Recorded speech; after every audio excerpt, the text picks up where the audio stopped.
Hey guys, and welcome back to No Huddle Fantasy Sports and our NFL Week 7 DFS Slate Playbook video here on the channel. We're going to be breaking down the NFL DFS slate for Sunday, October 24, 2021. Whether you play on DraftKings or FanDuel, I've got you covered in this video to help you get a kickstart, a jump start on building your lineups. All the information you need is right here at your fingertips. Just sit back, relax, and let's talk some NFL DFS.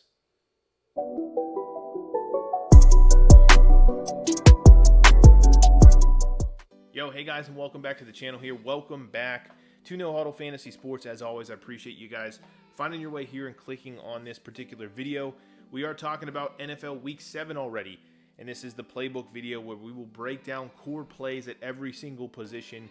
I'll give out a couple of picks at each position, obviously the reasoning behind those picks, and everything kind of you need to help get kickstart here for building your lineups for this upcoming Sunday's main slate. As always, we're going to break down, regardless if you play on DraftKings or FanDuel, I'll give you my favorite plays, and we will basically parse through those, decide on who we want to play, at what salaries, and all the good stuff there. Now, I will say, you can see here at the Slate Outlook, this is another short slate. It's a weird slate. It's an ugly slate. This is probably the worst slate of the season so far. Just in general, I'm not overly excited about it. We've done the homework. I'll be honest with you, this will be a lighter week for myself just because I'm not as comfortable with this particular week. But nonetheless, we did the research. I'll give you out some of my favorite plays. There is a ton of chalk on this slate just because of obviously the shortened slate and the number of games. You're going to see just a number of teams with low totals, a number of blowout games in general. Just as it says here, just generally this is an ugly slate. So kind of beware, buyer beware as you enter this slate. Whether you play DraftKings or FanDuel, it really doesn't matter. You're kind of dealing with the same thing here. Now, of course, similar to last week with only 10 total games, we have a smaller pool of players overall, generally, obviously with less games.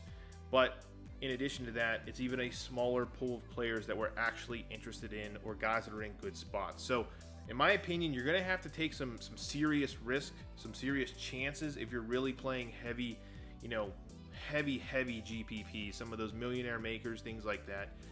You're not going to be able to do much with the chalk because chalk is going to be such heavy chalk in this particular week.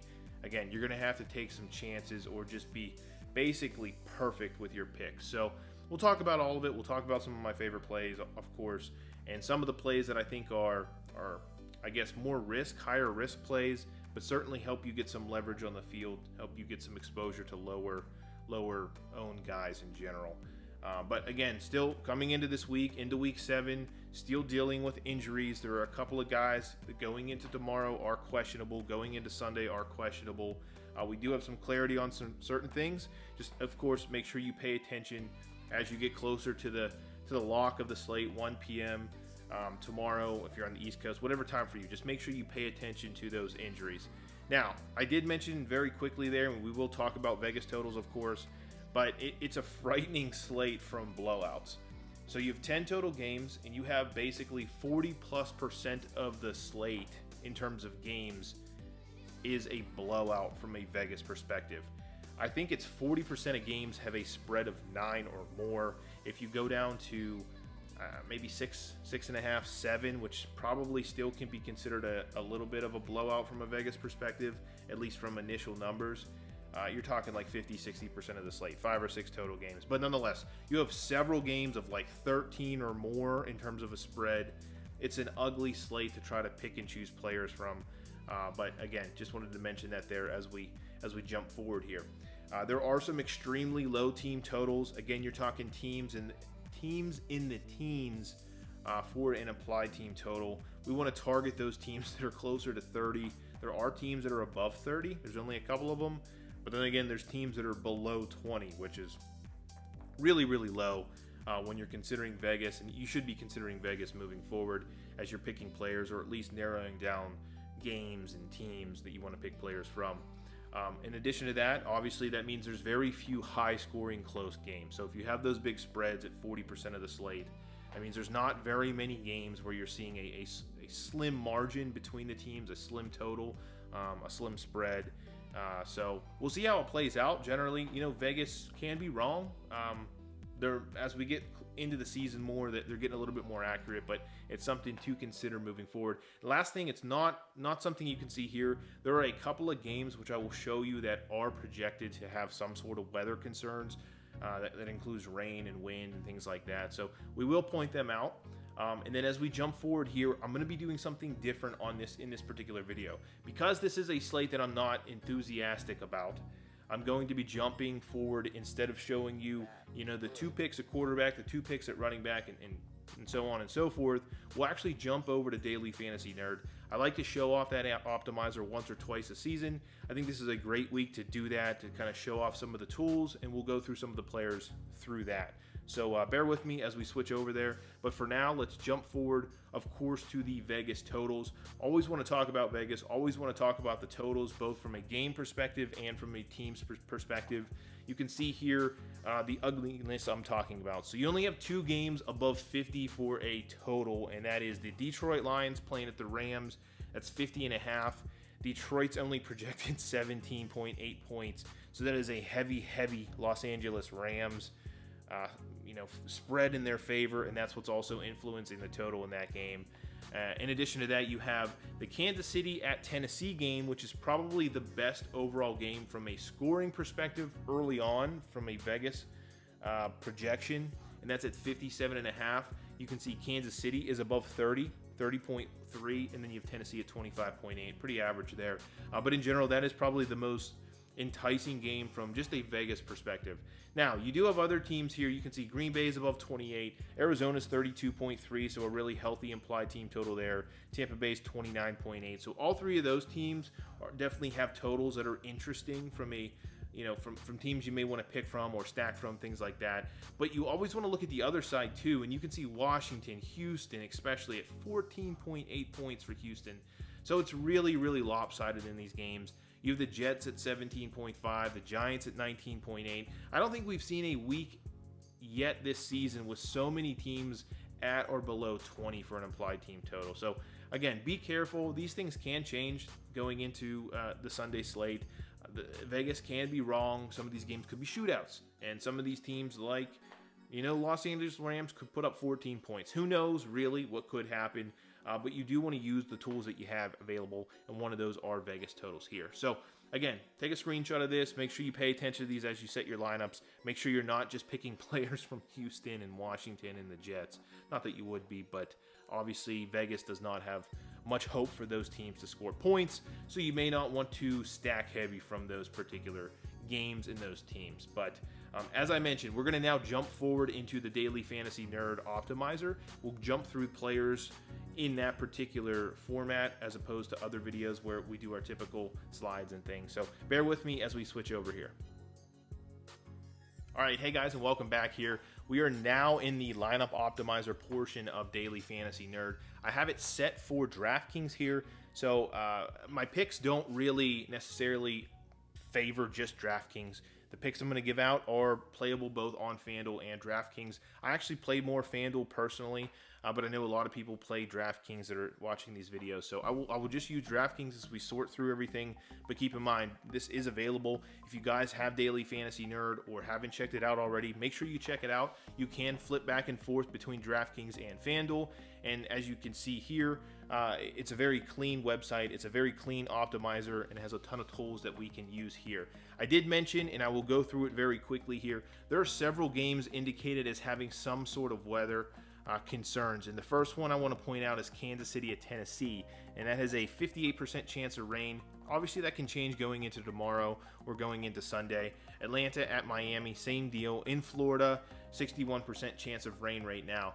Again, those things can change, but it's something to keep on your radar as you set your lineups and as you check your lineups for tomorrow. As a little bit of a bummer here, Kansas City at Tennessee is probably the most enticing Vegas total game at 57.5, and you're seeing a good chance of rain right now. So we'll see how that plays out. It can affect passing. It can affect everything in that game, but it is something to consider here. But again, make sure you guys check this out. I will link Daily Fantasy Nerd down in the optimizer. But we will start with the quarterback position here, and I do have it sorted currently for quarterbacks, and I have it for the quarterbacks that I particularly like for this slate. but there's only going to be a couple here I'll actually break down for you guys. And then as always, I'll give some other considerations and things like that. I do want to start with Lamar Jackson. On this particular slate, or in this slate where there's only 10 games, I don't like a ton of games. I'm going with Lamar Jackson because he's a little bit of a safe play here, and I don't think he's going to be the highest owned quarterback. A lot of people are talking right now about Matthew Stafford. A lot of people are talking about Tom Brady, Patrick Mahomes. I think you're going to see some combination of those three be the top 3 highest owned quarterbacks, and that really makes me like and feel comfortable playing Lamar Jackson this week. He is playing at home versus Cincinnati. There's a 46 over under on that particular game. They are 6 points or 6.5 point favorites. You can see here that is Baltimore with a 26.8 implied team total. So 26.8, pretty good total there. But I do like Lamar Jackson for a number of reasons this week. Obviously, we try to stay away from quarterbacks that are big favorites at home, but Lamar Jackson is a different type of quarterback. I don't need to give you really a lot of reasons as to why you should play him, but I do have a couple things here I want to mention at his price tag, even at $7,400, let's say, on DraftKings. First and foremost, they're still dealing with a number of injuries and issues at the running back position. I believe going into tomorrow, they're going to be missing even more running backs in that backfield. That, to me, leads to more volume for Lamar Jackson, both in the terms of passing and on the ground. Now, he has been excellent all season long. Being a home favorite, again, doesn't really matter here because it is Lamar Jackson, because of the unique nature of the quarterback position he plays and the fact that they are missing running backs. So I do like the fact that he brings a little bit of a different element that most quarterbacks don't obviously bring to the table. I do like the fact that that the running backs are missing from this game. It's going to give him more volume. And then on top of it all, obviously Lamar is playing at just an MVP again level this season, so he is playing great. The volume does go up and down here. You can kind of see his numbers, but we've seen him pass for as many as 43 times in a particular game, typically floating around 30-35 times a game. That is a very solid number for him, but he is getting at a minimum again this season 7+ rushing attempts in every single game this season. I do have a note here. You can see just by looking at box scores, he has thrown 300 or more yards or had 50 rushing yards in every single game this season. So that's what Lamar Jackson brings to the table here. Basically 20 fantasy points outside of the last game, which is an anomaly in my opinion, versus the Chargers from both sides of the Chargers and the Baltimore side. He basically gets you a floor of 20 points every single week. They do have an offense-defensive line pass advantage here of plus 15%. And then Cincinnati, in terms of what their defense is bringing to the table, they're not very good. Their pass rush is graded 28th overall in football. I think just in general, he's going to have time. That's Lamar Jackson. It's a safe, conservative play. He's a guy that gives you a lot on the ground too. There is upside because of no running backs or because of the injuries in the backfield. And then the final ticker to all of this, and I mentioned it earlier, he's not going to be one of the highest owned quarterbacks on the slate, which I absolutely love. Now, if you want to talk about stacking Lamar Jackson, the guys you want to stack him with are fairly obvious at this point in time as we navigate here to Baltimore in particular and their wide receiver. So Marquise Brown is, I think, the number one guy you want to consider stacking with him. He's having an incredible season with Lamar Jackson. Now, he is a little bit of a boomer bust guy, but he has certainly gone off this season, has several touchdowns, several games over 100 yards. He's probably his top weapon right now. And of course, kind of old reliable here is Mark Andrews. Obviously not an old guy here, but a couple of seasons in a row now just performing very, very well. Very, safe, very predictable play out of Mark Andrews. I do like pairing him with Lamar Jackson. And then for a final guy, I think you can go with the basically just off injury, newly drafted, highly drafted wide receiver, and that's Bateman here. You saw him come into his first game in week 6. He was injured for the first part of the season. Immediately got 6 targets. They're missing some wide receivers, including Sammy Watkins. So I do like him as a cheaper $3,400, basically bare minimum piece to a stack with Lamar. Now, of course, with Lamar, you can go naked, meaning you don't have to stack with him, but it's definitely an option. And then, of course, on the other side of the ball here, if you are stacking and you want to consider putting, obviously, a comeback player against that stack, I think basically this is the order in which I like it. It's Jamar Chase, T. Higgins, and then last but not least is Tyler Boyd. And Tyler Boyd I'm not really considering too heavily. It's pretty much going to primarily be Jamar Chase and T. Higgins. So just something to consider as you stack players. Now, I'm going to go a little bit off the deep end here and give you a play that I don't think very many people are going to be considering. Let me sort this again so you guys can see who I am considering, and that's Tua.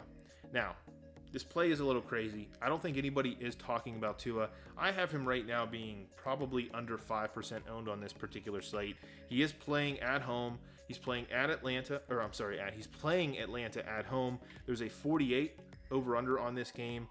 He is a home underdog, which I do love for quarterbacks, at plus 2.5, and they're projected, I guess, a measly 22.5, just making it above that 22 cut there, 22.5 for an implied team total. Now, Tua obviously came off of injury in week 6 and performed very, very well versus Jacksonville. Now, they were playing in overseas, but you're looking at 47 attempts here. So he obviously got heavy volume coming right back from injury, which you do like to see. I think that's important here because they weren't conservative in holding back Tua, even though they were, playing in London and coming off an injury, traveling internationally, all of that stuff combined. It really didn't affect Tua here. Now, he had a good start. He went 33 for 47, completed 70% of his passes, broke the 300-yard mark, which you do want to see on DraftKings especially, had multiple touchdowns. He didn't rush the ball very much. We'd like to see that number tick up to where he was at last year, which you're talking like 5, 6, 7 rushing attempts. He's not a burner. He's not a guy that's like Lamar Jackson, Kyler Murray, those types of players. But he is a guy that can get you a little bit of a floor with rushing. So we'd like to see that number go up. He got 3 attempts last week for 22 yards. That's pretty solid. But I'm imagining at this point they're trying to be a little bit conservative. He did hurt his ribs. But he should be fully healthy at this point, and we like to see that basically the stats that he put up last week indicates that he is playing pretty healthy. Now, backing out of here and looking, more at Tua in the matchup here. Again, he is a home underdog, which we do like to see at plus 2.5. I like that for quarterbacks, guys playing at home. I think he has a little bit of motivation here coming into week 7. There was a lot of rumors about Deshaun Watson, a trade going to happen. I mean, it went so far as I think Tua was going to Washington, and there was a 3-team deal happening. They were confirming it was going to happen at some point during the week, later part of the week, and none of that obviously happened. But Miami basically reassured the media. They reconfirmed that Tua is their guy, at least at this point in time. So I think there's a little bit of a motivation here. I'm not going to put too much weight into that, but I do think he has something behind him, including the team, the coaches, things like that, to prove that he is their guy moving forward. I mentioned already he can run the ball. We'd like to see that number go up a little bit more, but if he's going to give you 20, 30 yards on the ground each and every week, that's a solid 2-3 points that you can't get out of most quarterbacks, so we like to see that there. Now again, we're talking about a guy that's $5,500. We're coming back down from basically $2,000 more in Lamar Jackson, almost $1,500 plus more for Stafford. Same deal with Rodgers. Same deal with Brady. These guys are so much more expensive than Tua, so you don't need a ton, but he is a guy that can easily exceed value at his price tag here. Now, the last couple of things I do want to mention is the matchup. Now, Atlanta is not a very good defense. They have not been a good defense for a long time now. They're traveling to Miami. They're used to playing indoors in Atlanta. This is now an outdoors game. I will say there is a little bit of a chance of rain. That is something to consider, but the matchup is generally great. Just breaking down some of the numbers here, Atlanta's defense, they're 30th overall in terms of pass rush, according to Pro Football Focus. They're 21st overall in coverage, and then their DVOA is ranked 30th for pass defense. So really bad, bottom of the barrel type of defense versus the pass. They cannot get after the pass rusher. All good things pointing up for Tua in this game. I like to take a chance here at a guy that's going to be really low owned at a cheap price tag. That's all I'm talking about here. If you're not comfortable with it, you don't have to go there. Go with your Staffords, go with your Bradys, go with your Rodgers, even go with Lamar Jackson, as I mentioned him. But Tua is kind of my guy that I'm considering off the radar that can put up and blow up in terms of his value and get us some points here. The last guy I will mention here, and I did briefly touch on him, is Aaron Rodgers. I think Aaron Rodgers is in a good spot at home this week. Now, the only downside to him is the fact that his volume has been down. He's been extremely efficient. He's been really great this season, but his numbers don't necessarily, from a box score perspective, equal what you want or what you saw last year, really, where he was just terrorizing teams. But I do think this is a great week. I think he's playing a much weaker defense than maybe Cincinnati, Pittsburgh, Chicago, all three of those teams, including San Francisco, really. He basically went 3 or 4 weeks of really, really tough defenses, and now he gets one of the weaker defenses in Washington at home. Washington this week at playing in Green Bay with a 47.5 over-under. Green Bay is a huge favorite at -8.5 with a 28.5 implied team total. So good numbers there for Green Bay, outside of the fact we're talking about a quarterback that is a huge home favorite. But all things considered, it's the defense that we want to target here. They do have a good pass rush. They do get good pressure still in Washington, but Rodgers has always and continues to do it this year, basically tear up pressure. He's really good against pressure. He finds his guys, coming underneath, things like that. He destroyed Pittsburgh as they brought pressure against him. I think he'll continue to do that this week in Washington. The DVOA for Washington is 29th in terms of their pass defense. Their coverage is 31st according to Pro Football Focus. So some quick notes there. I think Aaron Rodgers definitely in play as a quarterback, an expensive quarterback on both sites. Bumping over to the running back position here, again, I do have a few guys that I like in particular, and you can see here just starting off basically by sorting by projected fantasy points. Derrick Henry and Aaron Jones stand out as the top 2 guys, and I'm not suggesting in any way that you avoid playing either one of those guys, particularly Derrick Henry, who is on an absolute tear. I just don't know if I personally can afford those in the builds that I'm getting right now. So I will mention a couple of guys, and I will start off by saying the guys I'm mentioning are chalky, so we're going to have to get creative with other guys too. But I think, again, if we're going to be playing someone like Tua, a really low-owned quarterback, we can go with some chalk in certain areas. The first guy I want to mention is $6,600 here is Darrell Henderson, who is basically just in the easiest spot for running backs in 2021, and that's playing at home versus the Detroit Lions. There's a 50.5 over-under on this game. The big thing here for a running back is the Rams basically are massive multi-touchdown favorites in this game at -15 with a 32.8 implied team total. So essentially everything is equaling fantasy goodness for Darrell Henderson this week. They're huge home favorites. They're projected to score a lot of points. It's a cake matchup versus the worst, probably the worst, if not one of the worst rush defenses in the NFL, who are on the road, and he gets a heavy majority of the snaps. Again, Detroit, really bad defense here. They're allowing 32 or more fantasy points per game on average to the running back position this season. They've allowed 12 total touchdowns to running backs so far in 2021. Their defense overall by Pro Football Focus against the run is graded 24th, and then their DVOA against the run is 26th. So again, that just matchup versus Detroit for any running back, in particular Darrell Henderson here, is just a really great matchup against this Detroit team.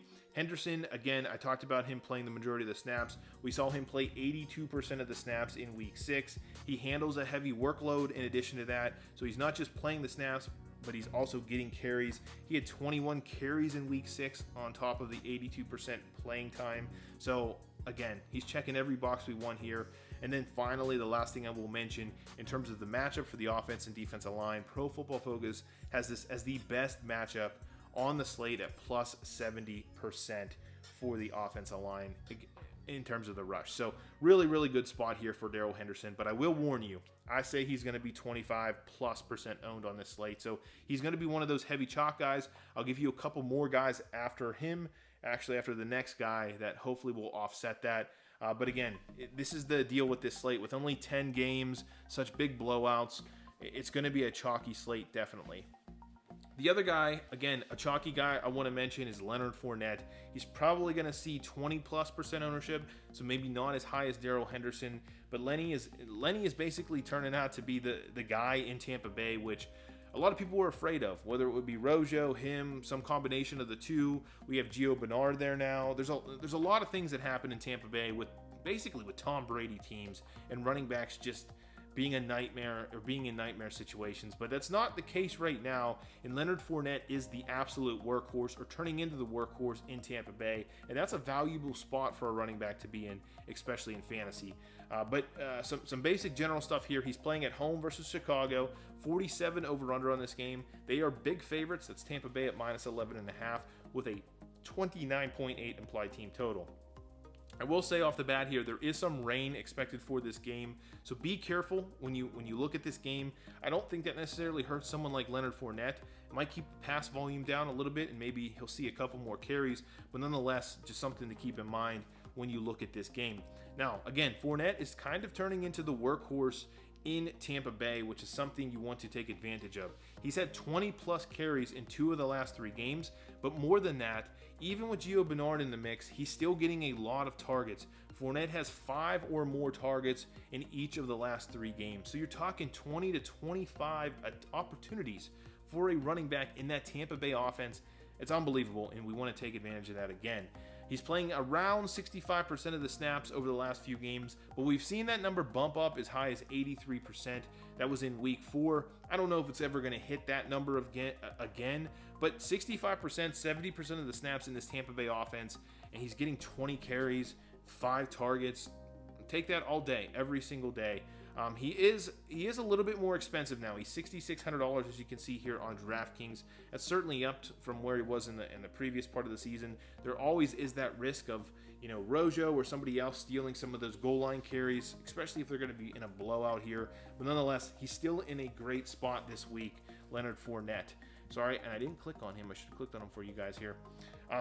He is in a great matchup too. Chicago's defense is not what it once was. You're talking 20th overall in terms of the graded defense from Pro Football Focus, and 23rd overall in DVOA. So definitely a spot that you can take a running back against in terms of a defense. Chicago's defense is not that great. Last but not least here, we'd like to talk about offense and defensive line run block advantage. Sorry. And you're looking at plus 58% here for Leonard Fournette and for the Tampa Bay Bucks playing at home. I will talk about 2 more random guys here, and this is where I think we can get a little bit crazy, although I think ownership will still find their way to some of these other ancillary guys. First one I'll mention is Chase Edmonds here. You can see he's $5,600 on DraftKings. He's playing at home versus Houston, and that's kind of the key here. Houston's matchup is elite for running backs. Arizona is a massive favorite. I think the biggest favorite on this slate at -17.5, but they do have a huge total at 32.3. So points will be scored by Arizona, at least according to Vegas. Chase Edmonds has not been good over the last couple of weeks, but he has been banged up. He's been hurt. His price tag has dropped a lot. Again, he's $5,600. I believe at this point in time, James Conner costs more than him in terms of salary, which I'm not paying ever for James Conner. I just don't. I don't care what he's done over the last couple of games. You're relying on touchdowns with him. But nonetheless, I think Chase Edmonds still is the guy to take in that backfield when you want to do that. Now, he has seen his snap share drop. Week 6, week 5. You can see here, didn't do a whole lot, but again, he was injured, and I think you're seeing him come off of injury this week. He's practiced fully all week. He hadn't done that going into week 6. Week 7, as I mentioned, he's practiced all week. So I think you're going to see him return to what you've seen earlier in the season. Basically, weeks 1 through 4, the guy's getting anywhere from 15 to 20 total opportunities between actual rushes and targets out of the backfield, and that's what we want at this price tag. It's a lower price tag. It's a guy that's going to be lower owned. I think we want to take advantage of that. At some point, Chase Edmonds is going to find his way into the end zone too, and I believe this could be the week with the high total on this Arizona team, the weak defense. I will mention, again, the defense for Houston, not very good. 27th overall for a rush defense grade and 29th in DVOA. And there is an O-line, D-line matchup advantage in terms of the rush for Arizona at plus 29%. And this is the craziest of all plays, likely the lowest owned, and that's Miles Sanders. Miles Sanders is a great player, a great running back that just is not getting any help or any opportunity out of his backfield. You can see here, even if you go back to this Tampa Bay game, a really great rush defense. He only had 9 attempts, but he averaged 6.2 yards per attempt with 56 yards on the ground. He's getting a couple targets still out of the backfield, but the big thing here is I think playing on the road in Las Vegas, not an ideal matchup, But in general, I think that they're going to get the ball more to Miles Sanders. The Coach Sirianni, has talked about missed opportunities with him, not getting him the ball enough. He's obviously an excellent back. He does a lot with so few touches. If they could just get him 15 to 20 touches out of the backfield, I mean, he could do a lot of damage and hopefully turn this team around, who just continues to slip and lose games here. Again, it's a little bit of a risky play here. Lower owned, only $5,100. I think that price tag is just embarrassingly low for someone of Miles Sanders' talent. Again, hopefully we hope he is lower owned here and we can take advantage of maybe the tide turning. Maybe Sirianni does stay committed to getting the ground game going. Las Vegas is a good matchup for running backs. They're basically bottom half of the league in almost every stat versus the backs. So I do like the spot here for running backs. Again, we're taking our chances here. Hopefully the coach is committed and the coach does come out with a better game plan surrounding Miles Sanders. Bumping over to wide receivers here. A couple of guys I do want to mention just kind of off the bat. Absolutely, Davante Adams, Tyreek Hill, Cooper Kupp, DeAndre Hopkins. Those guys are always in play, right? I love Davante Adams this week. I love Tyreek Hill this week. Cooper Kupp, Cooper Kupp, just play him every single week, because look at this. He's had double-digit targets every single week of the season. He's turned them all into mega performances, basically, every week except for week 4. And you're talking about an 11-point week. That's still a great week for most wide receivers. It's not going to kill you here. His price tag is expensive. He's $8,400. He's deservingly so, but he leads the NFL in targets. Cooper Kupp is always in play, but I'm not going to spend much time talking about any of those guys in particular. They're the only guys I do want to quickly mention that I think I'm going to be targeting and trying to get into lineups that should be a little bit lower owned. All things considered here, we're on a 10-game slate. The two I want to mention are A.J. Brown and Terry McLaurin.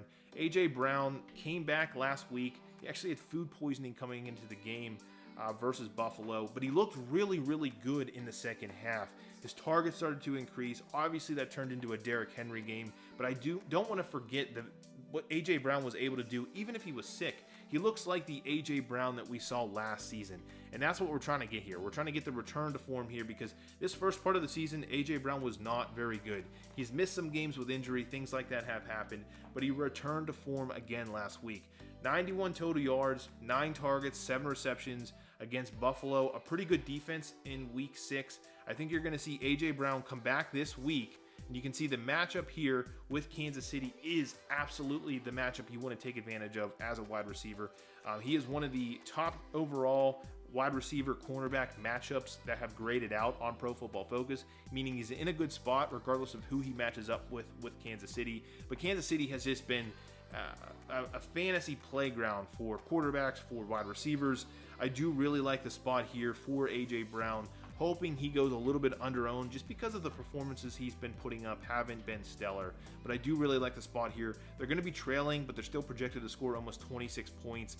A.J. Brown coming off of maybe Derrick Henry ownership, who a lot of people will probably go to Derrick Henry. I do like A.J. Brown. And I do like Terry McLaurin. He's playing on the road this week in Green Bay. I talked about Aaron Rodgers. Great guy to come back with is Terry here. Scary Terry. They're projected 20 points. They're huge underdogs, so they're going to throw the ball a lot here. And really, again, you're saving a little bit of money here at $6,900 versus most elite receivers. And Terry McLaurin is there. He is an elite receiver in this league.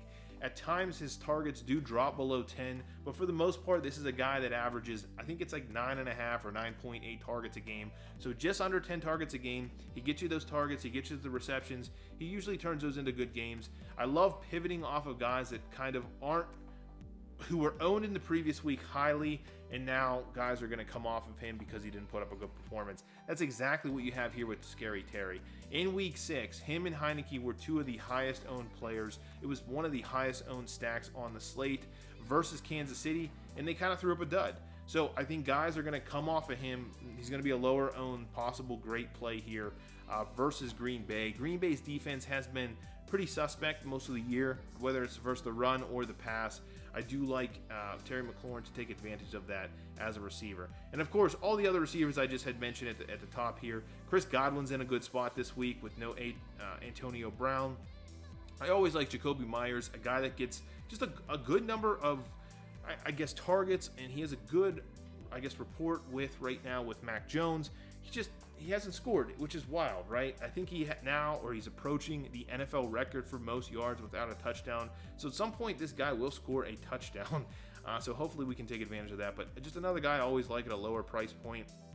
And then all of the guys that are associated with the stacks. So I talked about Tua. So you want to find guys like Waddle or maybe Devontae Parker or Gesicki. Guys like that are going to stack with him. I talked about Brown and Bateman and players like that with Lamar Jackson. Obviously, Devontae Adams is going to be the guy you want to stack with 100% of the time with Aaron Rodgers. So again, all these guys are in play here. You can see in terms of fantasy points projected from Daily Fantasy Nerd, it goes Adams, Hill, Kupp, DJ Moore, Ridley, and Hopkins as your top 5 or 6 total guys here.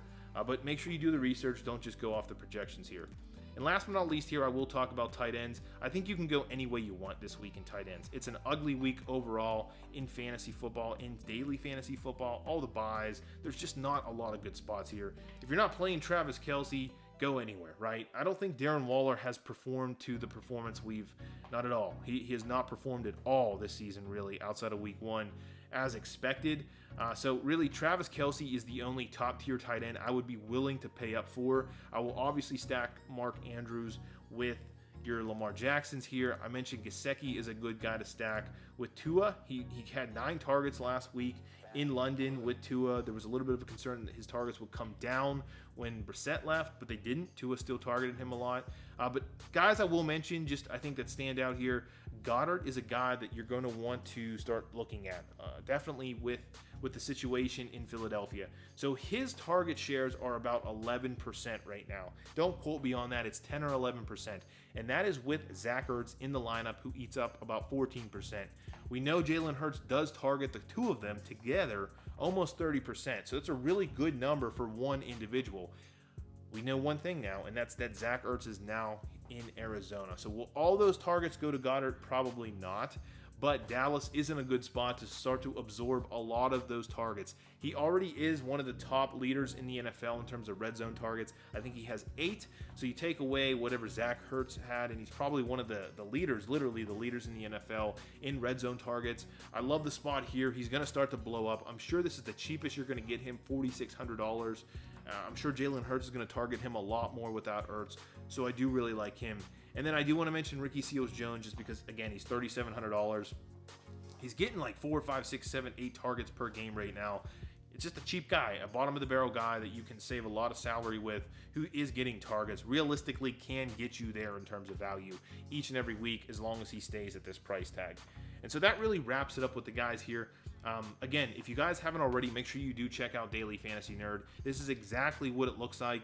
If we lock in a couple guys, I'll show you exactly how the optimizer works here. If we just go, let's go Brady and Goddard, right? And then you just build your lineups here, and they're going to give you a series of lineups that you can scroll through, then you save them, you can adjust, you can make a bunch of different things. But you can see just right off the bat here, some of the guys that they're definitely recommending in lineups. You're going to see Darrell Henderson a lot. Miles Sanders is a guy I talked about a little bit here. So make sure you guys check out Daily Fantasy Nerd. I certainly can't put these videos together without them, but I can't put out my lineups without Daily Fantasy Nerd. Definitely a valuable tool. With all of that said, we will bounce back here and wrap up this video. All right, guys, we always have some other highlights, and I did talk about many of these players already, but Matthew Stafford and Tom Brady, outside of the guys I already talked about, are probably the two I like the most on this particular slate. Matt Stafford is projected to be the highest owned quarterback right now, so be careful with that, but he is a good pivot off of, say, Darrell Henderson. Some other running backs, though, I do really like Chuba Hubbard this week. I think he's in a good spot for Carolina. Carolina has come out and mentioned they are committed to the run. They are playing on the road versus the Giants, but the Giants have been susceptible to the run all season long, so he definitely is in a good spot. Darrell Williams, sneaky play last week, was kind of that last-minute fill in for Kansas City and absolutely performed, had 2 total touchdowns, is in a good spot again this week. I do like Darrell Williams, even though he is on the road. Damian Harris is just kind of that standard, boring New England running back that continues to produce each and every week, albeit not insane performances, he's a reliable back for sure. And on a slate like this with only 10 games, he's definitely in consideration. I talked about how invaluable Cooper Kupp is every single week. It's no different this week. Make sure you get your exposure to him. Chris Godwin, I talked about how Antonio Brown is not in the lineup for Tampa Bay this week. That's just going to equal more targets to go around. I think Chris Godwin is the heaviest beneficiary from no AB in that lineup. And last but not least here, I think a sneaky play, Calvin Ridley. At some point, this dude's going to score some touchdowns. He has gotten a lot, I think top 5 in the league of all positions in red zone targets, but only has 1 touchdown. If you compare to Cooper Kupp, who has, I think, 5 red zone touchdowns with equal or less targets in the red zone, at some point, Calvin Ridley should start scoring more touchdowns, getting those targets. So I do like Calvin Ridley this week playing on the road in in Miami. All my Tua stacks likely will see Calvin Ridley or Kyle Pitts coming back. And so that really wraps it up. I did talk about the Daily Fantasy Nerd Optimizer. Again, down in the description if you haven't checked it out already. Make sure you do so. And that's it, guys. I appreciate you guys hanging in here. Again, this is an ugly week overall. I would be careful. You're going to have to take some chances, some big chances, considering there's a ton of chalk this week. But hopefully this video, as always, is helpful to you guys. Please make sure you are subscribed to the channel. Make sure you give these videos a like. I appreciate you guys joining me each and every week. Hopefully you're winning some money. Hopefully you're building some good lineups each and every week. And hopefully that continues this weekend. So good luck this weekend, and I will catch you in the next video.